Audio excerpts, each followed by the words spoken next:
Special thanks to Affordable Prestige Cars for of course providing the BMW in this review, and if you are a fan of the series you will recognise their name of course. If you are on the lookout for something perhaps like this, a luxury and even performance 4x4 rolled into one, maybe something more expected in the prestige car sphere like a saloon, an estate car, maybe a collectible classic, they have all of those and of course more, so if you are interested in that you can click the link right below in the video description and check out their current stock. We need of course to address the thumbnail first. One you marry. What on earth does that even mean?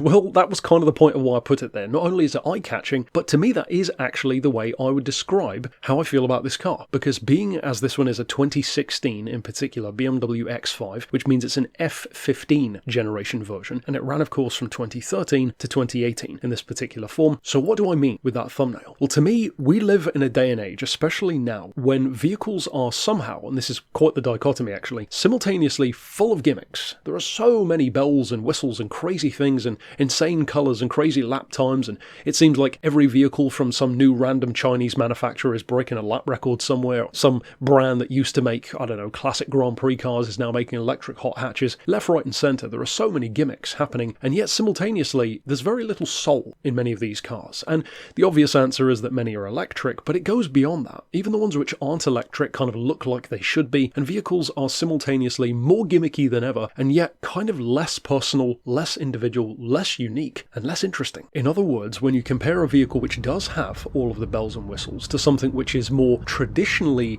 German, as we used to say, such as I would describe this car as being, it can almost seem underwhelming in comparison. It can come off as grey. If the colour was a car, it would probably be something like a BMW X5. It's just a big German 4x4. It's kind of everything you'd expect, and no frills, no extras, nothing particularly charismatic, but that's all on the surface. What about underneath? That brings us to the thumbnail. To me, this is like when you're looking for a potential partner, for whatever reason, long-term, short-term, someone who has quirks, an interesting looking style, something interesting about them visually. Well, that is initially eye-catching. It does seem appealing depending on your preference, and the visual aspect of being attracted to someone is the first thing that for most of you will see. On the other hand though, those aren't always conducive to a long-term meaningful relationship. Whereas if you compare the kind of partner that you would actually want to settle down with and be with for a long time, it's probably more so the kind of person that you'd think of in like a whimsical 1940s and 50s sense of being a steady individual, someone that you could just live with for literally decades upon decades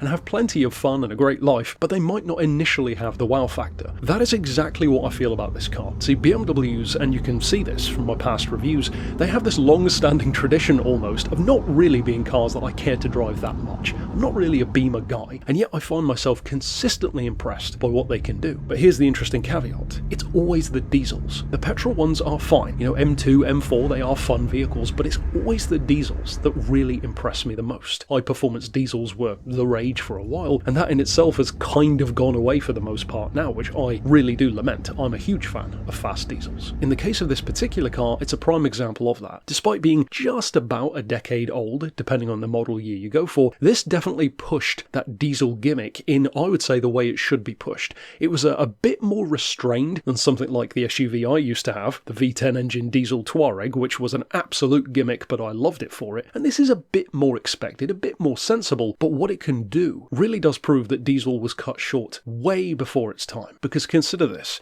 it's got a very traditional sounding approach to a BMW engine. Turbo aspirated 3-litre inline 6, a straight 6 engine, sounds like a proper Beamer. Forget the fact that it's a 4x4, and then when you look at its spec, 380 horsepower, 544 foot-pounds of torque, that's over 730 newtons, which is plenty on any vehicle, let alone a 4x4. And get this, a vehicle which, in this particular form for example, has the optional 7 seats, itself something which was quite rare to find on many of the earlier 2000s SUVs, many of which, including the Touareg, which I love so much, were just strict 5-seaters, which kind of makes them a bit pointless if you really think about it. This was a proper 7-seater, and yet, with all of that size, that space, those seats, and being a diesel mind you, this has a 5.3 second 0 to 60 time. It's speed limited to 155, so it can do even more. Maybe the low to mid 160 mile an hour region, perhaps even a little more, and it has an 8-speed ZF gearbox, as all of these generation cars do. I believe even the X5M. So in other words, we're talking about a 7-seater, comfortably equipped, you would hope solidly engineered, being a BMW, example of a 4x4 which they'd already been successful successfully producing for over a decade before this had even come out, with great success, which can simultaneously out-accelerate something like a Maserati Quattroporte, and at the same time do up to 45 to the gallon on a motorway, and I would wager is probably more reliable than something like a Maserati Levante, or many other 4x4s on the market, as much as I hate to say that as a Maserati fan. Now, an interesting thing about this generation, the F15, is it's based on the same chassis infrastructure as the previous model, which was the E70, but because of the change in manufacturing,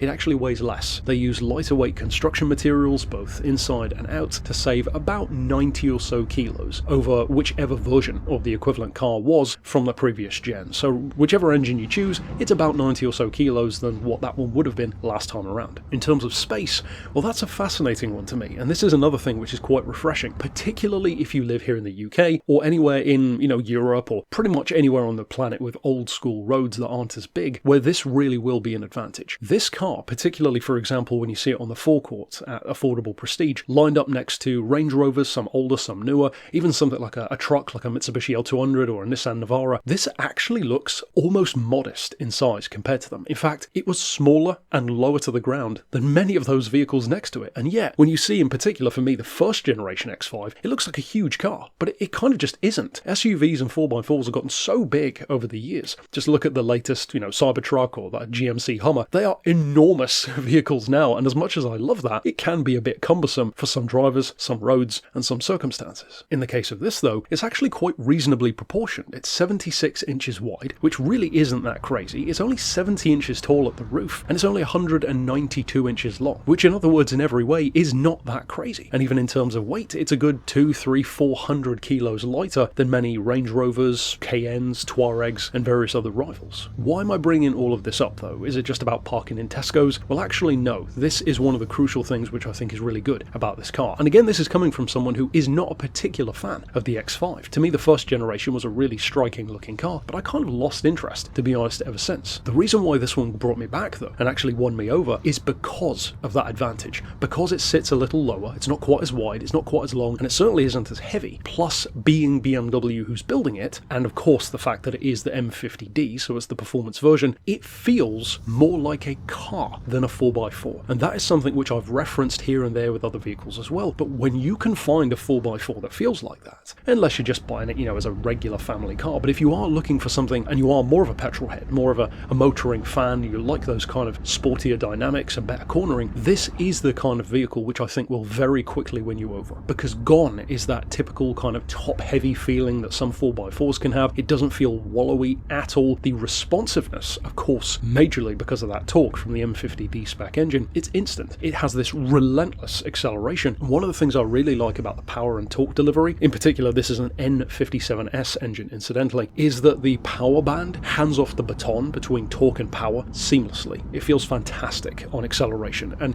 in real world applications it's not just launching off the line, it means for overtaking on a motorway or anything like that. It's just effortless. It is the definition of effortless performance, and if you consider the power bands, it makes sense. The peak torque is from 2 to 3,000 RPM, and then peak power is anywhere from 4,000 to 4.5. So you've got that near perfect crossover point with only a slight gap in between that in practice you don't even feel, to be honest, where when the torque runs out, which as any who like myself having that V10 prior, you can feel when the torque runs out, and that car didn't have a huge amount of top end horsepower, so it really did become sluggish once you were up around 60 or 70. This definitely doesn't. It almost feels like, the way I would describe it I think is like a diesel in the low end, and then almost like it becomes a petrol car in the top end. And that's some great engineering. In fact, it's great engineering much in the same way as why I love the 635d and the 640d, both other fantastic BMW diesels, and pretty much any BMW with those kind of engines I'm sure I would love as well. To me, this is a vehicle which is severely undervalued, but it's because it has that 1950s whimsical kind of image. It's not the flashiest, most flamboyant, most futuristic, crazy, ironically for BMW who made stuff like the i8, it's not the most forward-thinking looking car, but that's kind of the reason why it's good. It feels more traditional. In fact, it feels kind of like the peak of traditional. It feels like the end of an era. One of the last really good high-performance diesels before that went away and everything became quite soulless. It's not to say that they can't potentially have their issues. A very brief look online, and of course I would always recommend checking out owners forums, etc. And there are other creators who have done common fault style videos anyway, so look into that if you will. It looked to me though like many of the issues which these do have tend to be smaller electrical things, the kind of things which can happen really to any car. You know, child locks being funny every so often, or the boot maybe having a creak. And one other thing which I find fascinating when you compare this even to other X5s, and this really does highlight the point of just how much potential diesel has when you engineer it properly. Compare this to the top of the tree of the, I believe, petrol versions, if I recall, which is the xDrive 50i. That one has 444 horsepower and does 0 to 60 in 5 seconds. So in other words, that's a good 60 horsepower more than this, and it's only 0.3 of a second quicker. Then compare it even to the top of the tree, the X5M, which of course you'll be paying more of a premium for. That's a 570 horsepower petrol, and that of course has a 0 to 60 time of 4.2, which is about a second quicker than this. But that doesn't do 45 to the gallon, and also has that much more power, nearly a full 100 horsepower more, and nowhere near the torque in order to achieve that performance. So to me, this one is such a versatile mix between that kind of acceleration in particular, because let's be honest, you don't really need top end speed unless you're literally on the autobahn. Great handling, great road holding. It's just a 4x4 or an SUV which doesn't have the frills. It doesn't do the gimmicks. It's not a flamboyant, flashy, colourful birthday cake. It's more like just a really good cheesecake. It's not as flash visually speaking, but it tastes way better. And I think for someone who's looking for a solid, practical, dependable, modestly sized all-round choice of SUV or family car, but depending on the model that you choose, certainly here with an M50d, a properly quick car as well with some fantastic cornering dynamics and very powerful brakes, well, I mean, what's not to like? The understated looks wouldn't be for everyone, they're certainly not for me. I do like a wacky looking car, pretty obviously if anyone's seen my cars, but it's a very, very impressive all-round bit of kit. And as I said, it kind of does feel like the end of an era. For now, you can buy one of these for relatively reasonable money, up around 20 grand or less in some cases if you go for a high miler. So yeah, get them while you can, because stuff like this is more difficult to run, probably in the future if you live in a city, but if that's not as much of a concern to you, then yeah, I'd say at least give them a test drive and see what you think. Stick around for more Beards and Cars reviews in future. Be sure to click the playlist to check out the other ones, including the vehicles which I referenced here, including that V10 Touareg and many more. And for now, thanks for watching.